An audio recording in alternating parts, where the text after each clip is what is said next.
The sky turned from blue to bruised purple in the span of a heartbeat, and Clara Bennett knew with bone-deep certainty that she was about to die in this God-forsaken canyon.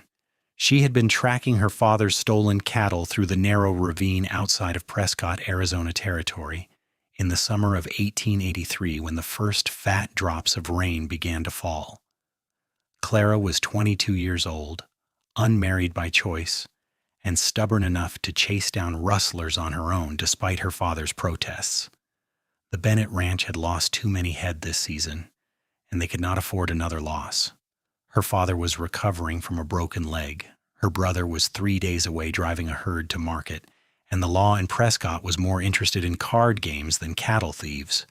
So Clara had saddled her roan mare at dawn and followed the tracks into the Granite Creek Canyon, her father's rifle strapped to her saddle and determination burning in her chest. Now that determination felt like foolishness. The rain came down in sheets, turning the world into a gray curtain of water. Her mare danced nervously beneath her, ears pinned back. Clara patted the horse's neck with a gloved hand, trying to calm them both. The canyon walls rose steep on either side, red rock striped with white, beautiful and deadly. She had been so focused on the tracks that she had not noticed how the sky had changed, how the air had turned heavy and electric. Then she heard it, a sound like thunder, but constant, growing louder. Clara twisted in her saddle, looking back the way she had come, and her blood turned to ice. A wall of water, brown and churning, was rushing down the canyon toward her, carrying tree branches and debris in its frothing maw. A flash flood. She had heard stories of them all her life, how the summer monsoons could turn a dry wash into a raging river in minutes, how they killed more people in the territory than rattlesnakes and outlaws combined. Clara kicked her mare hard, urging the horse into a gallop. The mare needed no encouragement. They raced down the canyon, hooves splashing through water that was already rising around them. Clara's heart hammered against her ribs. She searched desperately for a way out, but the canyon walls were too steep, too smooth. The roar behind them grew louder. She risked a glance back and saw the flood was gaining, a churning brown monster that would swallow them whole. Ahead she saw movement. A rider on a paint horse, also racing the flood. He looked back, saw her, and then did something that surprised her. Instead of continuing his own escape, he reined his horse toward a section of the canyon wall where the rock face was broken and jagged, offering potential handholds. He was off his horse in an instant, slapping its rump to send it scrambling up a narrow trail that Clara had not noticed. Then he turned and waved at her frantically. "Here, now!" His voice barely carried over the roar of the water. Clara did not hesitate. She rode straight for him, jumped from her saddle while her mare was still moving, and sent her own horse up the same trail with a desperate slap and a prayer. The water was at their knees now, pulling with terrible strength. The man grabbed her arm and pointed up. "Climb, don't stop." The rock face was nearly vertical, but it was climb or die. Clara reached for the first handhold, her boots scrabbling against wet stone.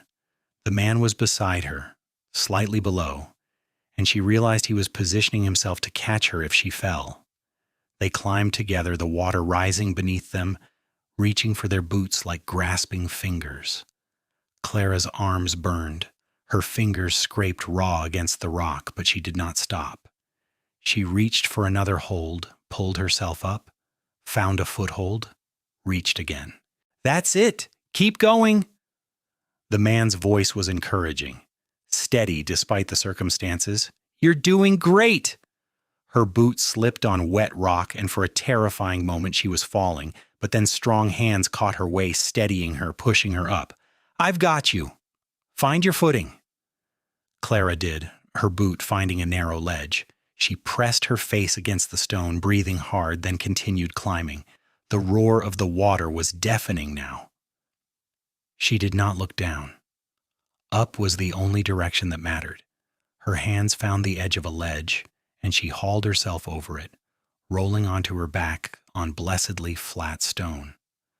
A moment later, the man pulled himself up beside her, breathing hard. They lay there for a moment, chests heaving as the flood raged past below them. It was a torrent of destruction, carrying entire trees, rocks the size of wagons, and what looked like part of someone's fence. It would have killed them both without a thought. Clara closed her eyes and said a prayer of thanks. "That was closer than I like." The man sat up, pushing his soaked hat back on his head. Water dripped from the brim. "You all right, miss?" Clara sat up and looked at him properly for the first time. He was perhaps 25, with dark hair plastered to his forehead, gray eyes that held both concern and something like amusement, and a strong jaw darkened with stubble. He wore the clothes of a working cowboy, worn denim pants, a chambray shirt now soaked through, scuffed boots, and a leather vest. A bandana hung loose around his neck. "I'm alive, thanks to you." Clara pushed her own wet hair back from her face. Her braid had come loose, and auburn strands stuck to her cheeks. "You could have kept riding. Why did you stop?" He shrugged as if it were nothing. "Couldn't leave you to drown, wouldn't be able to live with myself." He extended a hand. "Name's Jack Thornton. I work for the Triple Bar spread north of here." Clara shook his hand, noting the calluses, the firm grip. "Clara Bennett. My family has a ranch east of Prescott." "Bennett, I've heard of your father. Good reputation." Jack looked down at the flood, then up at the sky. The rain was lessening, but water still poured down the canyon. "We're going to be stuck here for a while. That water won't go down for hours." Clara assessed their situation. The ledge they had climbed to was perhaps 15 feet above the current water level, maybe 20 feet long and 8 feet deep. It offered shelter from the rain under an overhang of rock. It was not comfortable, but it was safe. "I suppose there are worse places to wait out a flood." Jack smiled at that, a warm expression that changed his whole face. "That's a good way to look at it. What brings you out here alone? These canyons aren't safe even without flash floods." Clara bristled slightly at the implication. "I can take care of myself. I was tracking rustlers who stole our cattle. We've lost 20 head in the past month." 20 head? That's serious." Jack's expression turned thoughtful. "You have any idea who's behind it?" "No. The tracks led into this canyon, but now—" She gestured at the flood. "Any tracks would be long gone, washed away by the deluge. A month of work, lost in minutes." Jack was quiet for a moment. "The Triple Bar has been losing cattle too, not as many, but enough to notice. My boss sent me out to scout around, see if I could find any trace of the rustlers." "So we were both on the same trail." Clara found that interesting. If both ranches were being hit, it suggested an organized operation, not just opportunistic drifters. "Have you seen anything suspicious?" "Maybe." Jack settled back against the rock wall, making himself as comfortable as possible given the circumstances. "There's an old mining camp about 5 miles north of here, up in the hills, supposedly abandoned, but I've seen smoke from there a few times. Could be nothing. Could be something." Clara filed that information away. "After this water goes down, I'll check it out." "Alone?" Jack raised an eyebrow. "If there are rustlers holed up there, riding in alone would be suicide. They won't hesitate to shoot a woman if she's a threat to them." "Then what do you suggest?" Clara met his gaze steadily. She was not about to let some cowboy tell her what she could and could not do, even if he had helped save her life. "I suggest we work together." Jack held up a hand before she could protest. "Look, we just climbed out of a flood together. We make a good team, seems to me. 2 sets of eyes are better than 1, and if there is trouble, you'll want someone watching your back." Clara wanted to refuse on principle, but logic won out over pride. He was right. Going after potentially dangerous rustlers alone was foolish, and she was practical enough to admit it. "All right, we work together. But this is my family's fight too. I'm not just going to sit back and let you handle it." "Wouldn't dream of asking you to." Jack grinned. "Something tells me you wouldn't listen anyway." Despite herself, Clara smiled. There was something she liked about this cowboy, something beyond the obvious fact that he had risked his own life to help her. He did not talk down to her or treat her like she was fragile. He treated her like a partner. They settled in to wait, watching the water rage below them. The rain slowed to a drizzle, then stopped altogether. The sky began to clear, revealing patches of blue between the clouds. Steam rose from the wet rocks as the sun returned, turning the canyon into a sauna. Jack pulled off his vest and wrung it out. "So, Clara Bennett, tell me about yourself. Are you always this adventurous, or is today special?" Clara laughed at that. "I suppose you could say I'm not the type to sit at home doing needlework. My mother despaired of me. She wanted a proper lady. But I was more interested in riding and roping than tea parties. Nothing wrong with that. Some of the best ranch hands I've known were women. They work harder and complain less than most men." Jack's tone was matter-of-fact, sincere. "Your father teach you to track?" "He did. And to shoot and to rope and everything else he taught my brother. He said if I was going to insist on working the ranch, I needed to know how to do it right." There was pride in Clara's voice. Her father had given her a gift by teaching her skills most women were never allowed to learn. "Smart man." Jack pulled out a pocket watch, checked it, and grimaced. The watch was full of water. He shook it gently and set it aside to dry. "Well, that's ruined. It was my father's." "I'm sorry." Clara saw the flash of genuine regret on his face. "Where is your father now?" "Dead 6 years now. Pneumonia." Jack's voice was even, but Clara heard the old grief beneath it. "My mother passed when I was young. It was just him and me for a long time. He taught me everything about ranching, about being a good man. I try to live up to his example. He'd be proud of what you did today, stopping to help a stranger." Clara meant it. Jack Thornton had shown the kind of character that spoke well of his upbringing. "Maybe."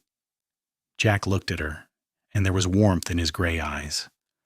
"Though I'm starting to think it wasn't just duty. I'm glad I stopped, and not just because it was the right thing to do." Clara felt her cheeks warm, and it had nothing to do with the humid air. There was something in the way he looked at her, something that made her heart beat a little faster. She looked away, focusing on the water below. It had already started to recede, the flow diminishing as the storm moved on. They talked as they waited, sharing stories of ranch life, of hard winters and dry summers, of ornery cattle and horses with personality. Clara found herself laughing at Jack's tale of a bull that had terrorized the Triple Bar for an entire season before they finally managed to load him for market. Jack listened with genuine interest to her description of training a wild Mustang that had become her favorite mount. The sun moved across the sky. The water level dropped steadily. Finally, as afternoon shadows began to lengthen, Jack stood and assessed the canyon floor. "I think we can climb down now. The current has eased up enough." They made their way carefully down the rock face, much easier going down than it had been going up. The canyon floor was littered with debris and slick with mud, but the water was now only a shallow stream running through the center. Their horses were gone, hopefully safe somewhere, but they were on foot. "It's about 5 miles back to where the canyon opens up," Jack said, looking at the sun. "We can make that before dark if we move steady."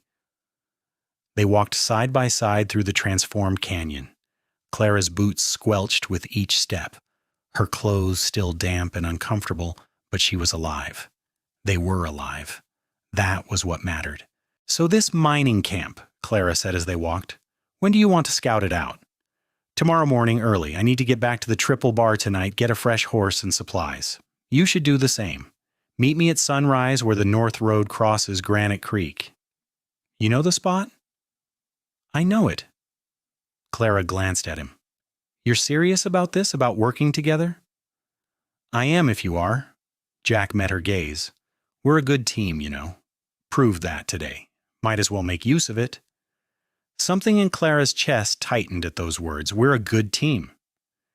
She had never thought of herself as part of a team before, had always been independent, self-sufficient, but she had to admit there was appeal in the idea of having a partner, especially one like Jack Thornton.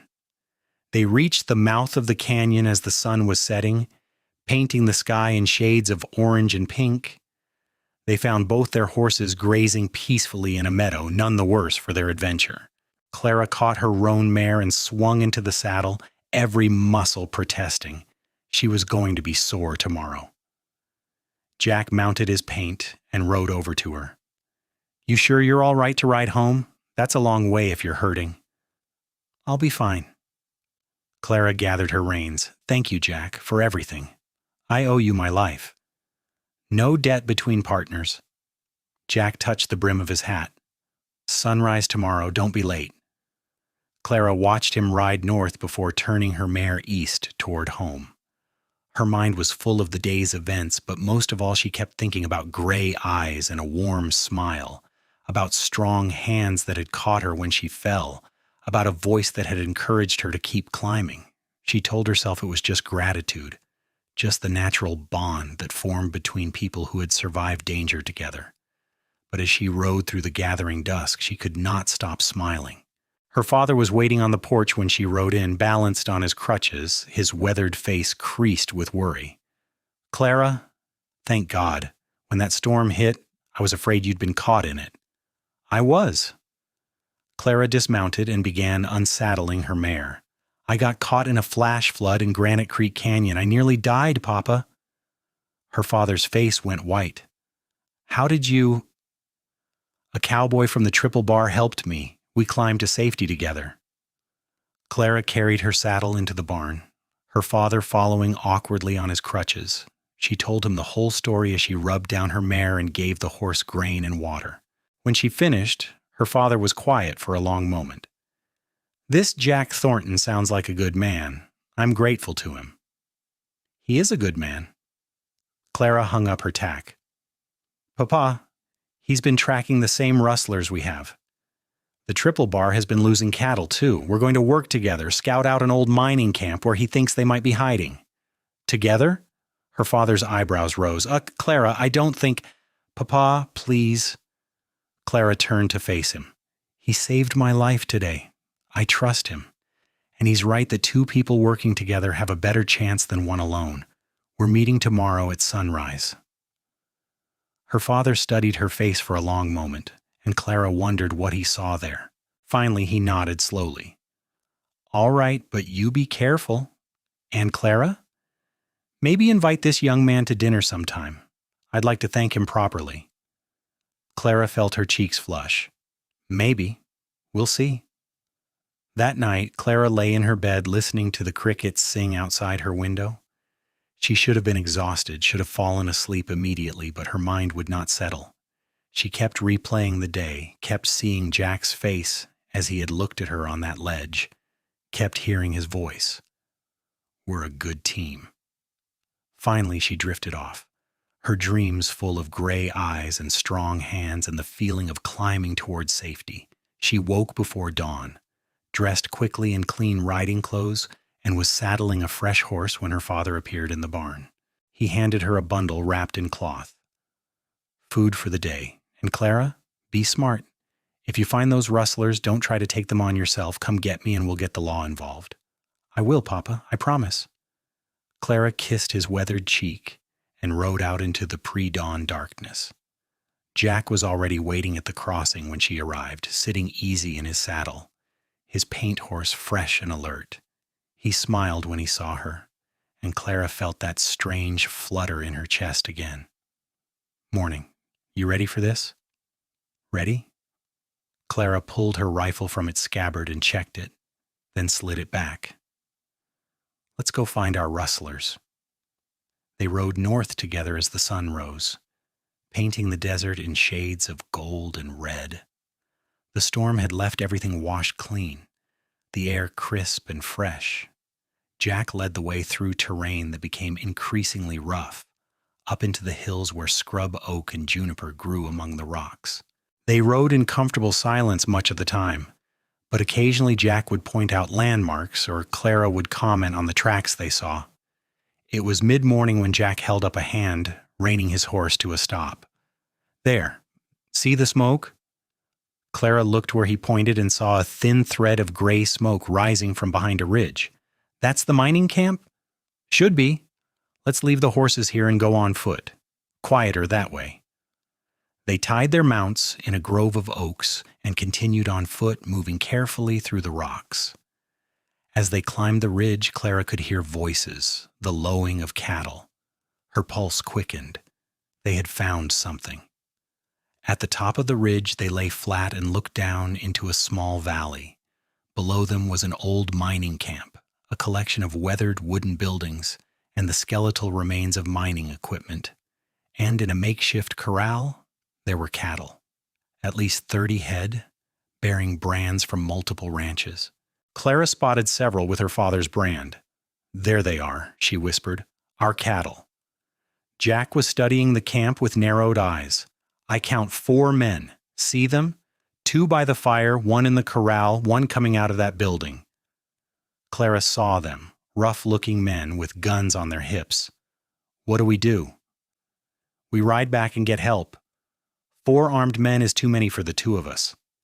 Jack started to ease back from the ridge, but Clara's movement dislodged a rock that went tumbling down the slope with a clatter. Below, one of the men looked up sharply, saw them on the ridge, and shouted. The other men grabbed for their rifles. "Run!" Jack grabbed Clara's hand and they scrambled back down the ridge, half sliding in the loose rock. Behind them they heard shouts, the sound of men coming after them. They reached their horses and swung into the saddles, wheeling the animals around. A gunshot cracked, and Clara heard the bullet whine past. They kicked their horses into a gallop, racing back the way they had come. More shots followed, but the distance was growing, and soon they were out of range. They did not slow until they had put several miles between themselves and the mining camp. Finally, Jack pulled up in a grove of cottonwoods, and they both dismounted, breathing hard. That was too close. Jack checked his horse, then turned to Clara. "Are you hit? Did they—" "I'm fine." Clara was shaking, more from adrenaline than fear. "But they saw us. They know someone found their camp. Which means they'll move those cattle soon, probably tonight." Jack paced, thinking. "We need to get the law and some help, fast. If they move those cattle across the territorial line, we'll never get them back." Clara thought quickly. "Prescott is closer than your ranch. Come with me. My father has friends in town, including the deputy marshal. We can put together a posse." "All right, let's ride." They made good time to Prescott, arriving in the early afternoon. Clara led Jack straight to her father's friend, Deputy Marshal Tom Givens, and they told him everything they had seen. Givens was a serious man in his 40s, with keen eyes and a reputation for getting things done. He listened carefully, asking sharp questions. When they finished, he nodded. "I can have 6 men ready to ride in an hour. That enough?" "With the 3 of us, that makes 9 against 4. I like those odds." Jack glanced at Clara. "Assuming you're coming? Try and stop me." Clara met the marshal's eyes. "Those are my family's cattle. I'm going." Givens shrugged. "Your choice. But you follow my orders out there, understand? I won't have anyone getting shot because they decided to play hero." An hour later, they rode out with a posse of 6 armed men, all deputized and ready for trouble. Clara rode beside Jack, very aware of the rifle in her hands, of the serious expressions on the faces around her. This was real. This could turn deadly. But she trusted Jack, trusted the steady presence he provided. Several times during the ride, he looked over at her, and she saw both concern and confidence in his eyes. He believed in her. That meant more than she wanted to admit. They reached the mining camp as the sun was setting. Givens split them into 2 groups, sending half to circle around and cut off any escape. Jack and Clara stayed with Givens in the group that would approach from the front. They waited until full dark, then moved in quietly, surrounding the camp. Givens called out, his voice carrying clearly in the night. "This is Deputy Marshal Givens. You're surrounded. Come out with your hands up." For a moment there was silence. Then all hell broke loose. The rustlers came out shooting, muzzle flashes lighting up the darkness. The posse returned fire. Clara found herself behind a rock outcropping with Jack beside her, both of them firing at the dark shapes moving in the camp. The fight was short and brutal. Two of the rustlers went down quickly. A third tried to run and was tackled by one of the posse members. The fourth threw down his gun and raised his hands, shouting his surrender.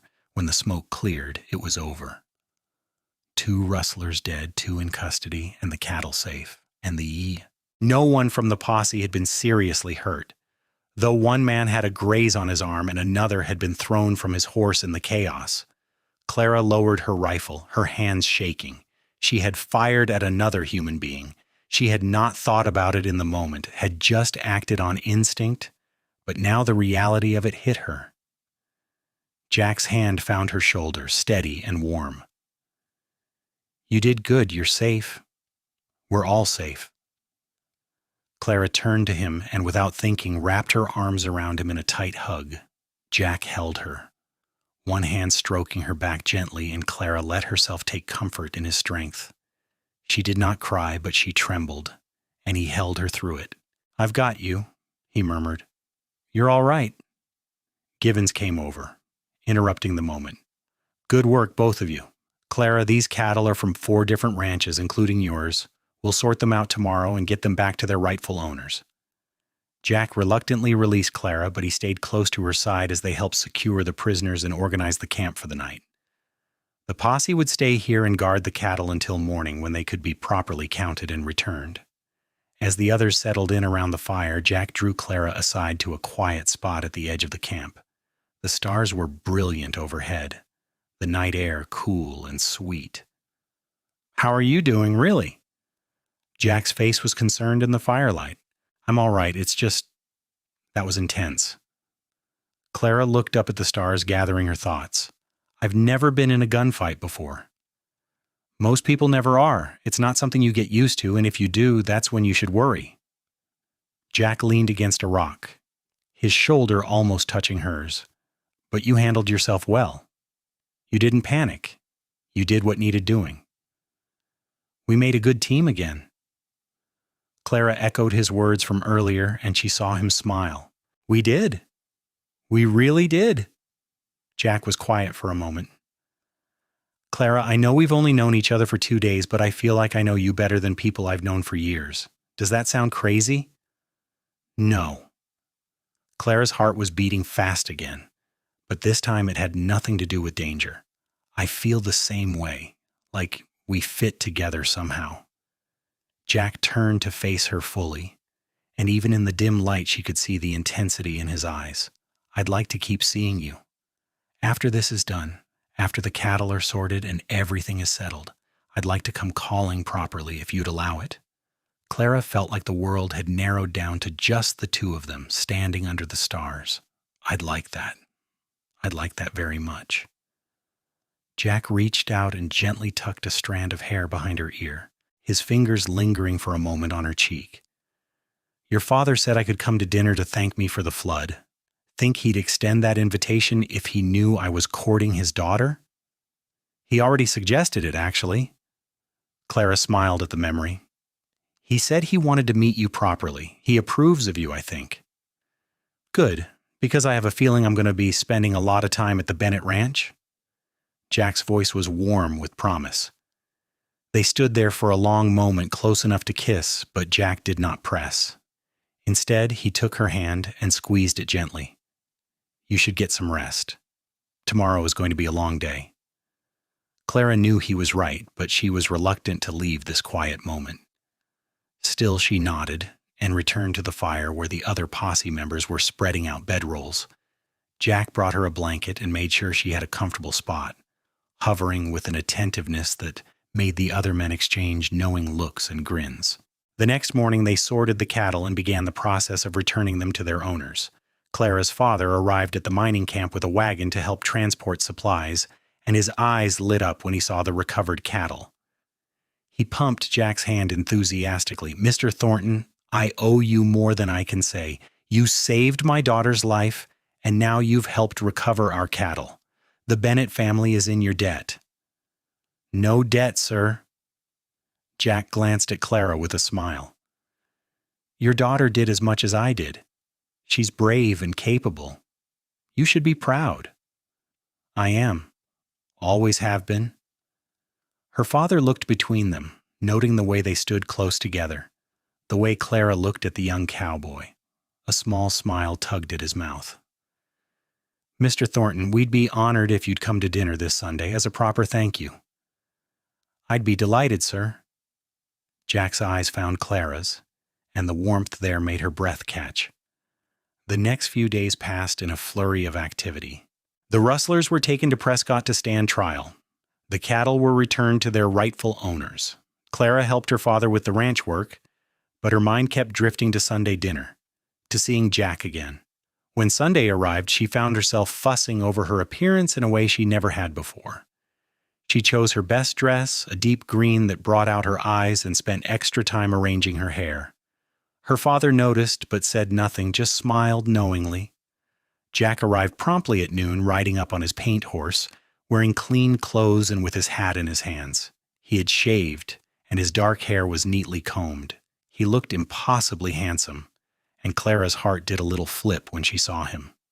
Dinner was a pleasant affair. Jack charmed her father with stories of ranch work and impressed him with his knowledge of cattle breeding. He was respectful, but not stiff, comfortable, but not overly familiar. Clara watched him across the table and felt herself falling, felt her heart opening up in ways she had never allowed before. After dinner, Jack asked if he might walk with Clara, and her father agreed with a knowing nod. They walked out into the evening, the sun setting in shades of pink and gold. "Your father is a good man," Jack said as they walked toward the corral where several horses grazed peacefully. "He is. He likes you, I can tell." Clara stopped at the fence and leaned against it, looking out at the horses. "He's not easy to impress." "I'm glad, because I meant what I said, Clara. I want to court you properly. I want to see where this goes between us." Jack stood beside her, close enough that she could feel the warmth of him. "I know it's fast, but I've never felt like this before." "Neither have I." Clara turned to face him. "Jack, I'm not like other women. I'm not going to give up working the ranch, not going to become some delicate flower who stays in the house. If we do this, you need to know that. I wouldn't want you any other way." Jack reached out and took her hand, threading his fingers through hers. "I like that you're strong and capable. I like that you can handle yourself. I like that we can work together as partners." "Partners," Clara repeated softly. "I like the sound of that." Jack stepped closer, his free hand coming up to cup her cheek. "May I kiss you?" In answer, Clara rose on her toes and closed the distance between them. The kiss was gentle at first, tentative, but then it deepened as they both gave in to the feeling that had been building between them since that moment on the ledge in the canyon. When they finally pulled apart, both were breathing hard. "I'm falling in love with you," Jack whispered against her hair. "Is that crazy? We've known each other less than a week." "If it's crazy, then I'm crazy too." Clara held him tight. "Because I'm falling in love with you too." They stood there in the fading light, holding each other, and Clara felt like her whole world had shifted. A week ago she had been alone, independent, needing no one. Now she had found someone who made her want to share her life, who made her stronger by being beside her, not by protecting her or holding her back. The courtship that followed was unconventional by the standards of the day. Jack came to the Bennett ranch 3 times a week, and he and Clara would ride out together to work cattle or mend fences. They talked about everything, their dreams and fears, their pasts and their hopes for the future. They laughed together and worked together. And with each passing day, the love between them grew stronger. 2 months after the flash flood, Jack arrived at the Bennett ranch with flowers and a nervous expression. He asked Clara's father for permission to marry her, and her father gave his blessing with tears in his eyes. Then Jack took Clara out to the ridge overlooking the ranch and got down on one knee. "Clara Bennett, you're the bravest, most amazing woman I've ever known. You're my partner in every way that matters. Would you do me the honor of becoming my wife?" Clara pulled him to his feet and kissed him soundly. Yes, 1,000 times yes. They were married in September, in a simple ceremony at the church in Prescott. Clara wore her mother's wedding dress, altered to fit her, and carried wildflowers that Jack had picked that morning. Her father gave her away with pride and joy on his weathered face. Jack's boss from the Triple Bar attended, as did Deputy Marshal Givens and many of the men who had ridden in the posse. The whole town seemed to turn out to celebrate the union of the brave young woman and the cowboy who had saved each other's lives. After the wedding, Jack and Clara moved into a small cabin on the Bennett Ranch. Jack left the Triple Bar to work full-time with Clara and her father, and the ranch prospered under their combined efforts. They made decisions together, worked side by side, and built a life that was everything both of them had dreamed of. The following summer, Clara gave birth to their first child, a boy they named Thomas after Jack's father. Jack cried when he held his son for the first time, overwhelmed with love and gratitude. Clara watched him cradle their baby with such tenderness, and she knew she had chosen the right man. 2 years later, they had a daughter, Emily, with Clara's auburn hair and Jack's gray eyes. She was a spitfire from the moment she was born, and Jack liked to joke that she had inherited her mother's stubborn streak. Clara's father doted on his grandchildren and lived long enough to see them grow into bright, curious children who loved the ranch as much as their parents did. When he passed away peacefully in his sleep at the age of 75, Clara grieved deeply but found comfort in Jack's arms and in the knowledge that her father had lived to see her happy. The Bennett Ranch continued to thrive. Clara and Jack expanded the operation, buying up adjacent land and building a larger herd. They gained a reputation throughout the territory as fair dealers and skilled ranchers. More than that, they were known as partners in the truest sense, a couple who worked together in perfect harmony. Years passed, bringing both challenges and joys. There were droughts and harsh winters, cattle diseases and market fluctuations, but Clara and Jack faced everything together. They argued sometimes, both too strong-willed to always agree, but they always talked things through and found solutions that worked for both of them. Their children grew strong and capable. Thomas became a skilled horseman and learned ranch management from his parents. Emily proved to have a gift for breeding horses and established a profitable side business selling quality mounts. Both children learned that their parents' partnership was built on mutual respect, trust, and love, and they carried those lessons into their own lives. On their 20th anniversary, Jack took Clara back to Granite Creek Canyon. They rode to the spot where they had climbed to safety all those years ago, and Jack helped Clara climb up to the ledge where they had waited out the flood. They sat together on that ledge, older now, but still strong, still partners. Clara leaned against Jack's shoulder and looked out at the canyon that had almost killed them but had instead brought them together. "Do you remember what you said to me that day?" Clara asked softly. "I said a lot of things that day." Jack's arm was around her shoulders, holding her close. "You said we're a good team, you know, right here on this ledge, after we had climbed to safety." Clara turned to look at him. This man she had spent 2 decades loving. "You were right. We are a good team, the best team." "We are." Jack kissed her forehead. "And I fall more in love with you every day, you know that?" "I do know, because I feel the same way about you." Clara tilted her face up for a proper kiss, and Jack obliged her gladly. They sat there for a long time, remembering the past and dreaming about the future. Below them, Granite Creek ran clear and peaceful, giving no hint of the deadly flood that had once raged through this canyon. But Clara and Jack would never forget. That flood had brought them together, had shown them what they could accomplish as a team, and had started them on a journey that had brought them more happiness than either could have imagined. As the sun began to set, painting the canyon walls in shades of gold and red, they climbed down together just as they had climbed up together all those years ago. Hand in hand, always partners, always together. They mounted their horses and rode home to the ranch they had built, to the children they had raised, to the life they had created through love and hard work and unwavering partnership. That night, lying in bed with Clara nestled against his chest, Jack said softly, "Thank you for climbing that canyon wall with me." Clara smiled in the darkness. "Thank you for catching me when I slipped. Thank you for every day since." Here's to 50 more years of being a good team. Jack's voice was warm with love and promise. 50 more years, Clara agreed, and sealed the promise with a kiss.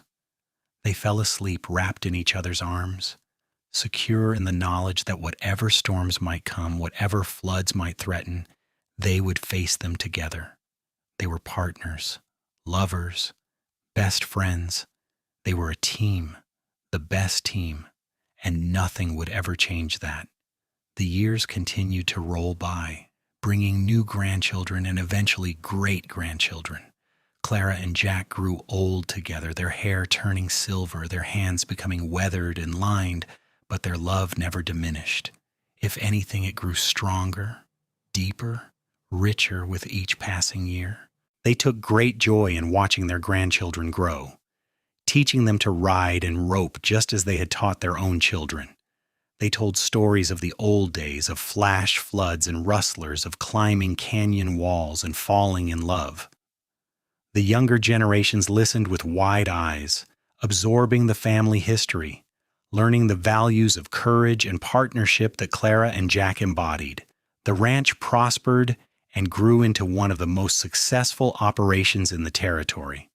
When Arizona became a state in 1912, Clara and Jack attended the celebrations in Phoenix, proud to be part of the new state's history.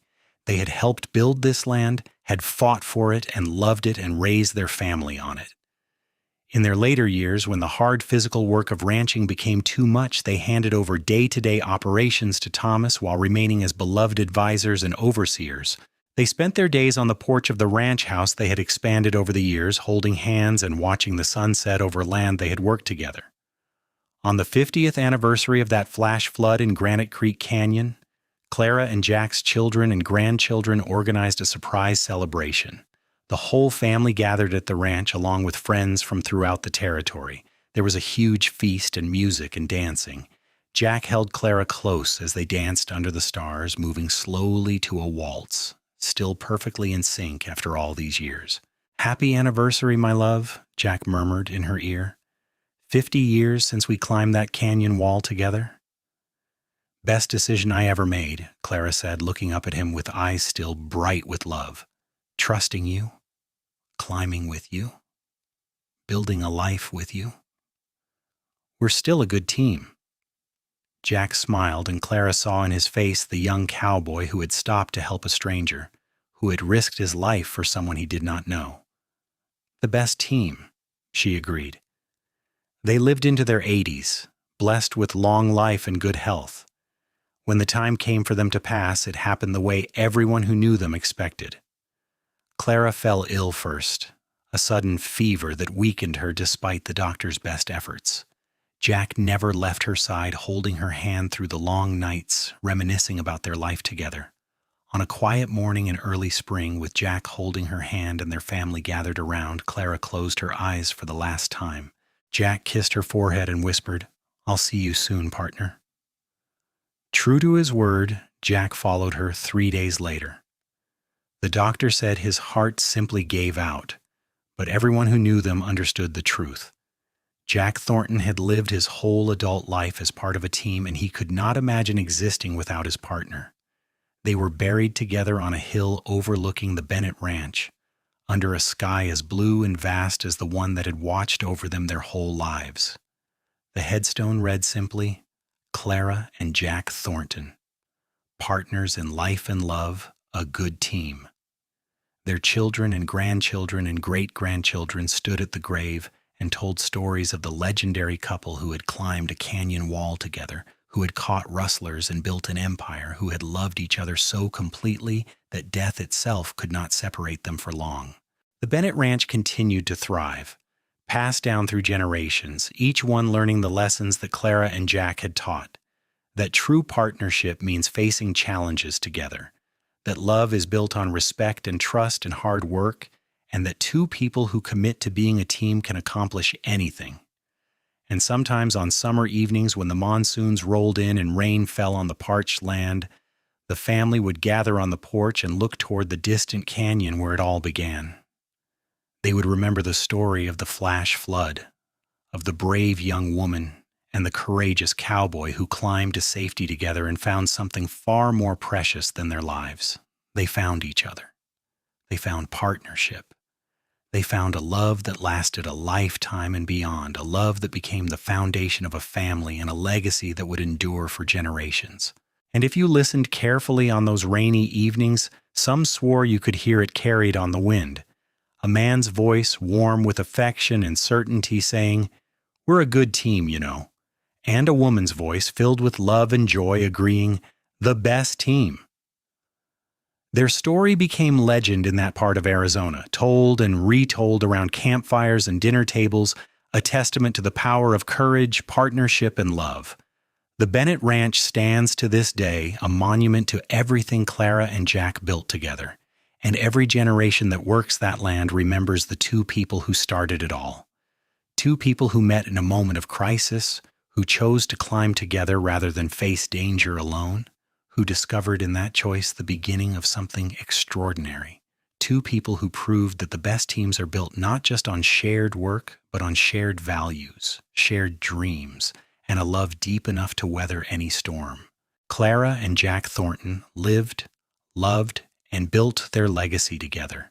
And their story reminds us all that the greatest adventures often begin with a simple choice: to reach out to another person, to trust them, to work alongside them, and to build something beautiful together.